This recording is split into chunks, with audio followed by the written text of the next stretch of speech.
Senadora Loren Legarda sa reklamong plunder at palag si Senadora Loren Legarda sa reklamong plunder at graft na isinampa sa kanya ng ombudsman para sa preliminary investigation. Sa kanyang pahayag, iginiit niyang hindi siya kailanman lumihis sa landas ng integridad mula raw nang maglingkod siya sa bayan. Wala pa raw siyang natatanggap na anumang komunikasyon mula sa ombudsman na naghain ng reklamo. Pero iginiit niyang hindi totoo at walang batayan ang alegasyon. Shinare naman yan sa Facebook ng anak niyang si Batangas Representative Leandro Leviste na dawit din sa naturang reklamo. Una nang sinabi ng ombudsman na bigo ang solar energy network ni Leviste na maipatayo ang mga solar project na nakasaad sa prangkisa nito. Yan na. Parang naglikom lang sila ng malaking halaga, pera, pero wala pong napakinabangan yung publiko sa mag-inang to. Diba? Akalain nyo. Shinare naman Magkano niya to? Magkano? para sa preliminary investigation. Sa kanyang pahayag, iginiit niyang hindi siya kailanman lumihis sa landas ng integridad mula raw ng stress na si Loren. Yan kasi Loren, imbis kampihan mo yung katotohanan, dahil hindi mo kinampihan yung katotohanan, yung baho mo nahalungkat. Sabi ko lang mga preno, ang gobyerno ngayon ni Pangulong Bongbong Marcos ay wala pong pinipili. Oo, wala pong talagang walang kahit kaibigan ka pa, kahit sino ka pa, basta may kapalpakan, no? Talagang ikaw ay masasampulan. Marami pong feeling ko maraming magpapasko sa kulungan. Mukhang magsasama-sama po sila lahat doon. No bail pa naman yung ganyang pagkalaki-laking pera. Putang ina talaga.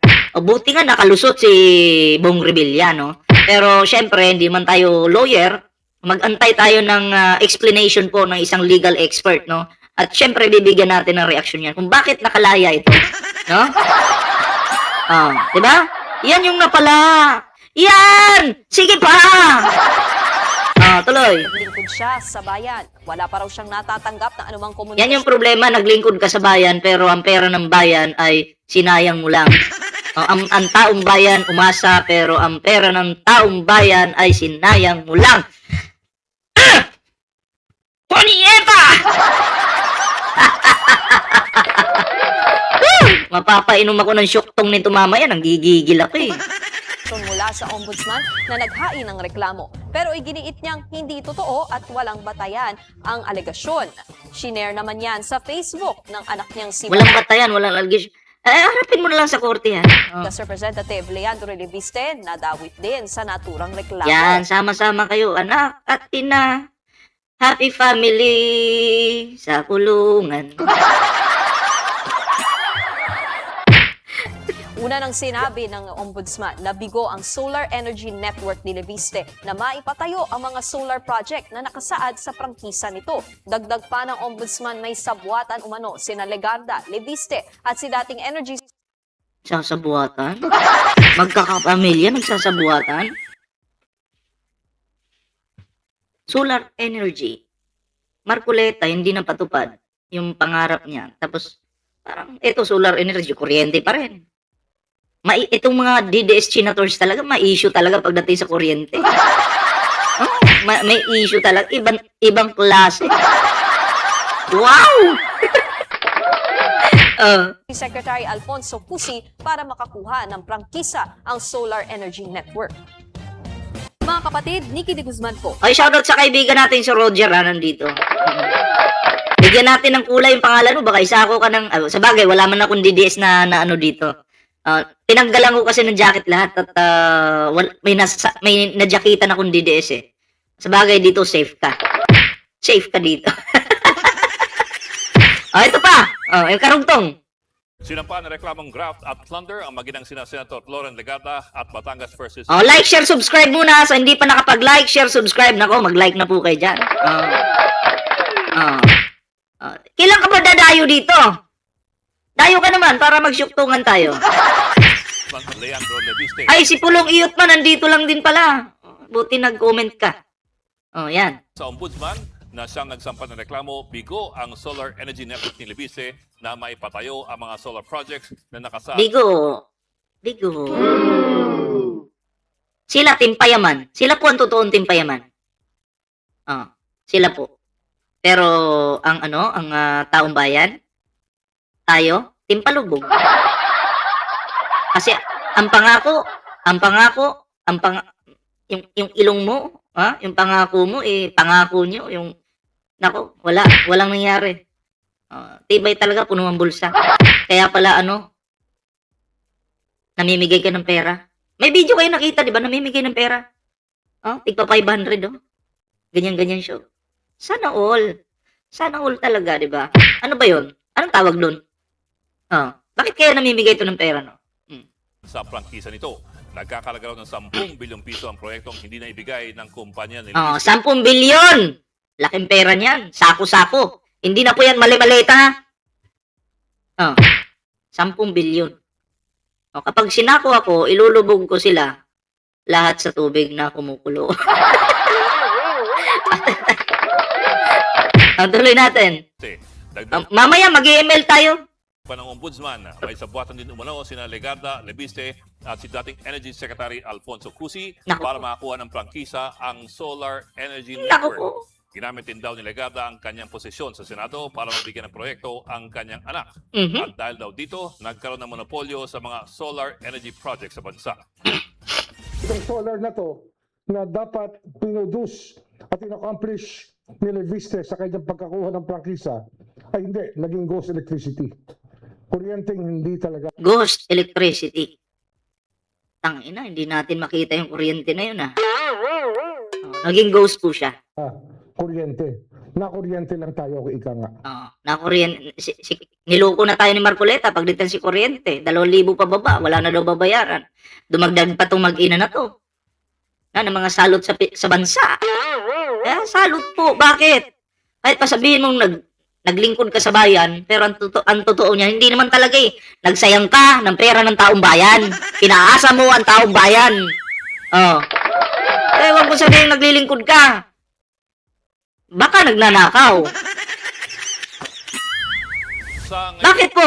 Wala tayong napala hindi mo may iwasan na sabihin ng publiko, ng taong bayan, nakawatan kayong mag-ina. Wala pa rin natatanggap si Legarda ng anumang komunikasyon mula sa ombudsman. Pero tinatanggi niya ang alegasyon at sinabing wala silang winaldas na pera ng bayan.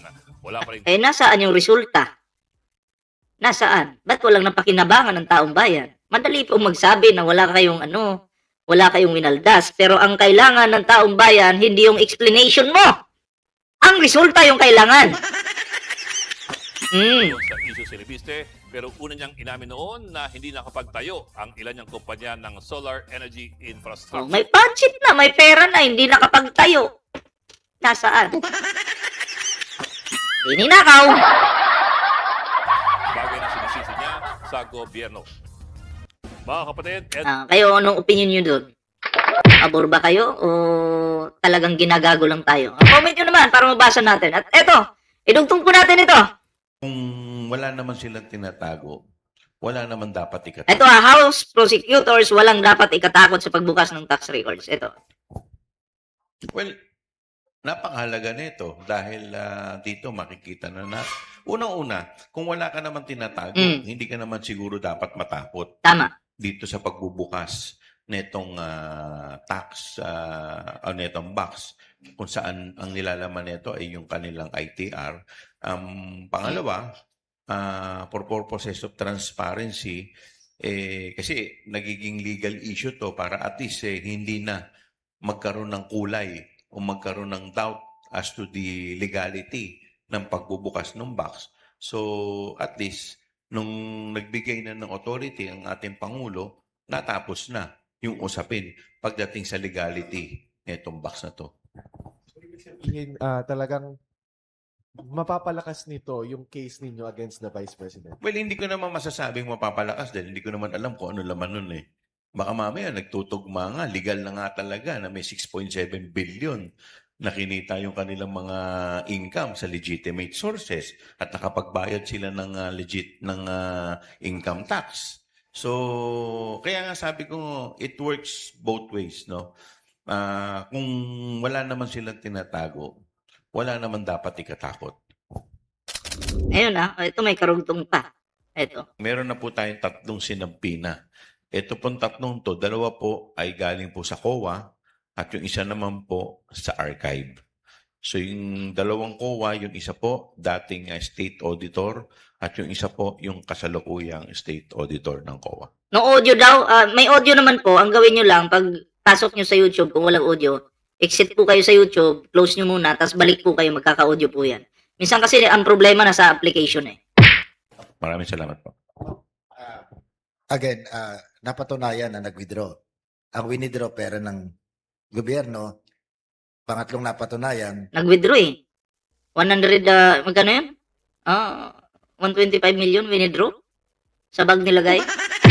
unusual yung paraan ng pagkakakuha ng perang cash. So ano pong kasunod na patutunayan? Tumalon na po ako sa kasunod na tanong. Kinakailangan bang mapatunayan nilustay pa nung pinag-abutan ng pera? Lustay. Grabe naman si Sir. Diretsang lustay talaga. What the? Ulitin nga natin. Perang cash. So ano pong kasunod na patutunayan? Tumalon na po ako sa kasunod na tanong. Kinakailangan bang mapatunayan nilustay pa nung pinag-abutan ng pera? Dalawa yan eh. Nilustay mo at ang pangalan mo ay si Lustay. O sapat na mapatunayang hindi sila nakapagbigay ng paliwanag kung paano ginastos yung perang yon para ika nga ng mga tambay sa kanto ay swak sa balde. Yung susunod po na magte-testify, ito po yung COA, ito po yung sumuri ng confidential fund kung saan po ginamit. So dito po, titingnan natin kung yung paggamit po ay nasa tama ayon sa circular, sa joint circular na inilabas kung paano gagamitin dapat yung confidential fund. Mainit-init na issue to, yung confidential funds. Ano? Pero, yun na nga, hindi po normal yun na wala pang 24 hours, no? Yung 125 million ay withdraw na agad, ubos na. Diba? Tapos, ang matindi pa dito, hindi ka man lang nagpatulong sa bangko para ihatid yan, ilagay sa armored car. Wala, ayaw talaga. Sila na yung ano. No? So, yan, kaduda-duda yan. At hindi pwedeng pagkatiwalaan itong si Sara Duterte, no? Oo, kasi ito talaga ay mahirap po tayong magtiwala sa hudas. Hudas po talaga. Oo. Mga Duterte, hudas barbas.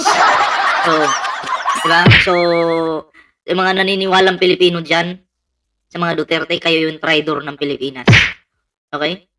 Traitor kayo. Kaya shout out, proud po ako. Proud na proud po ako sa inyo, sa mga pro-Philippines. Dito tayo pinanganak sa Pilipinas, maging proud po tayo bilang isang Pilipino at magtulungan po tayo para sa bansa. Hindi po para kung ano-anong gawing katarantaduhan. Hindi. Tamang ano lang. Tamang pagtatanggol lang po sa bansa. Marami naman pong klase ng pagtatanggol. Hindi mo naman kailangan makipagpatayan, no? Daan mo lang sa tama, no? Banatan yung may tama. So, kayo po. Bago tayo mag-proceed sa next topic, anong opinion nyo? Comment nyo yan. Syempre, no, huwag kalimutan mag-like, share, subscribe para naman po maging updated po kayo sa mga uploads natin, ha. Kompleto po yan. May TikTok, may Facebook, ayan. Kalembangan nyo na lang po yan. Diba? Para always po kayo maging updated. Sino po yung nakapag-ring bell na dito? Bell button po. Press 1. Sa hindi pa, bell button nyo na yan para updated po kayo.